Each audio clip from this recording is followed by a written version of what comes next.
স্বাস্থ্য পরিষেবা প্রদানে আশাকর্মীরাই প্রকৃত যোদ্ধা বললেন বিদ্যুৎ মন্ত্রী রতনলাল নাথ। আজ নিগমের সদর কার্যালয়ে আশাকর্মীদের সাইকেল বিতরণ অনুষ্ঠানে কথা জানিয়ে রতনলাল নাথ বলেন, এই সাইকেল প্রদানের মধ্য দিয়ে একদিকে যেমন আশাকর্মীরা সহজে পরিষেবা প্রদান করতে পারবে, তেমনিভাবে এই সাইকেলগুলি পরিবেশ বান্ধব।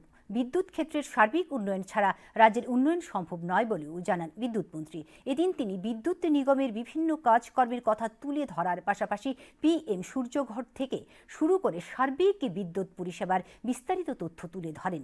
অনুষ্ঠানে উপস্থিত ছিলেন দপ্তরের সচিব অভিষেক সিং সহ এনএইচএম এবং বিদ্যুৎ নিগমের বিভিন্ন আধিকারিকরা। এখানে উল্লেখ্য, এদিনের অনুষ্ঠানে প্রথম পর্যায়ে ৩০ জন আশাকর্মীর মধ্যে সাইকেল প্রদান করা হয়। সেখানে করতে যাচ্ছি পাম্প স্টোরেজ, যদিও বড় প্রকল্প নর্থ ইস্টে নেই, তবু লংতরাইতে আমরা দেখছি 800 মেগাওয়াট কীভাবে করা যায়। এগুলি সব ক্লিন অ্যান্ড গ্রিন এনার্জি।